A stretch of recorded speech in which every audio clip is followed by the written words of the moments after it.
Gibayaw sa kalipay kining Subuanong artist kansang scribble portrait sa iyang idolo na tagal sa social media.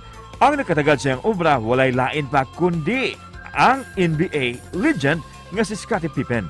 Sa post ni Scottie, siya nakadahig sa talento ni Daniel Bruce Lumungson, usa ka OFW sa Singapore.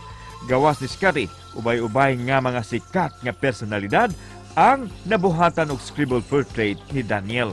Karong buntaga atong sayran ang iyahang giulagway nga once in a lifetime experience din nilang sa GMA Regional TV Live. Dream come true gayod ni ining usa ka OFW nga natagad ang iyang scribble portrait sa iyang giidolo nga si NBA basketball player Scottie Pippen. Busa ato siyang ila-ilahon karong buntaga, we have Daniel Bruce Lumungson. Maayong buntag, Daniel, and welcome sa GMA Regional TV Live. We're so happy to have you with us this morning. Mamahimo ba nimong i-greet ang atong mga kapusong Bisaya? Maayong buntag po din yun dira sa tanang Subuanon karon nga naminaw. Inaot unta nga okay ra mo dira padayon kay punta sa atong kinabuhi nya sa mga panimalay nga napituhan sa bagyong Odette. Unta nga makabangon na tapon pohon og mapasalamat tong gipon sa Ginoo sa gasang gihatag sa matag adlaw. Daghang salamat, Daniel. Kumusta ang imong trabaho diha karon? Di kayo pressure bisan pag klase-klaseng mga lahi ang imong kauban. Anto sa gyapon og maningkamot sa gyapon ta. Kay lisod man gud ang pagtrabaho pud sa atoa kay pandemic baya. Malipayon mi nga okay ra ka din ha, Daniel. Busa karong buntaga atong hisgutan ang imong makapabilib nga talento sa pag-scribble. Unsa istorya nga nung nahilig ka niini? Hilig na ko og drawing sa una. Sugatan ako ning scribble nga style way back 2016. Kaya nakita usa ka video ba nga usa ka Malaysian artist nga nagdraw nga inani nga style scribble niya.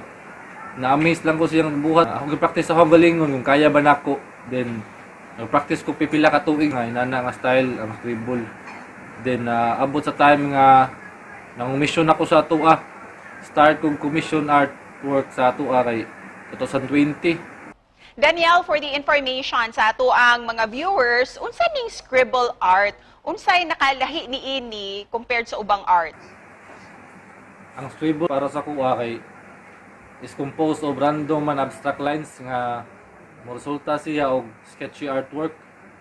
Then ang kalahian niya sa ubang style kay ang scribble less ra ang preparations, pwede na ka mag-drawing dayon sa canvases.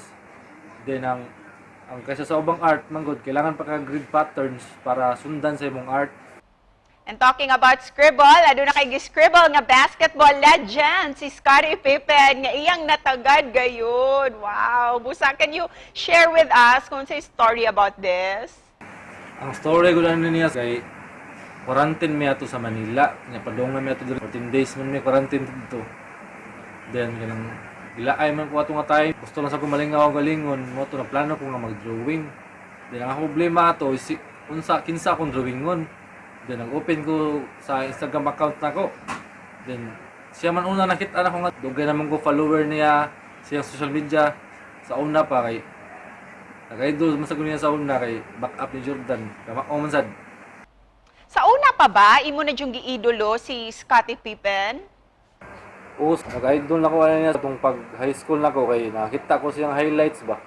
Then research nila ko siya kung say mga galawan na niya. Nindot man sa mga highlights, shooting, na dribble, na sa tanan ba. Then nakita na ko ang story nila. Di man sad mahitabo og katong time nila nga 6-time champion. Kundi sa tungod niya, usam sad siya sa nagkarga atong Chicago Bulls sa una katong time nila Jordan sad. Nindot man lang team up ato gud. Gawas niya, kinsa pa nga mga sikat nga mga personalidad ang imo nang na-scribble? Sa international, like mga NBA players, sila LeBron James, Michael Jordan, Allen Iverson, ug Kobe Bryant niya. Sa atoa lokal, sila Manny Pacquiao, Donaire, Efren Bata Reyes, ug si The Kraken, Jun Marapajardo. Karon nga nanrabaho ka layo sa Pinas, unsay nahatag nga tabang sa scribble nimo dinha? Dako kay tabang yun kay sa panahon man gud diri sa among gilagahan kay taas sa lang cases sa COVID din gibawal na ang mga physical activities ba like sports, kaya sa basketball tambal sa kamingaw na mo karon. Then wala lagi may kalingawan karon mo ni karon ang scribble mo ni puli sa basketball. Si bitambal sa kamingaw isip nako nga OFW. And to end this interview, Daniel, what's your message of hope para sa tanan atong mga kapuso dinhi sa Central and Eastern Visayas? Ato mga pangandoy ato sa gulan og lihok ug mga pagpaningkamot kay dili saon man ang mga pangandoy na to kung dili to lihokon, di ba? Og di ta makalimot magpasalamat sa kahitasan sa mga grasyang nadawat ug sa hinsog nga panglawas sa pamilya. Daghang salamat, Daniel, for sharing your story and your talent with us this morning. Daghang salamat.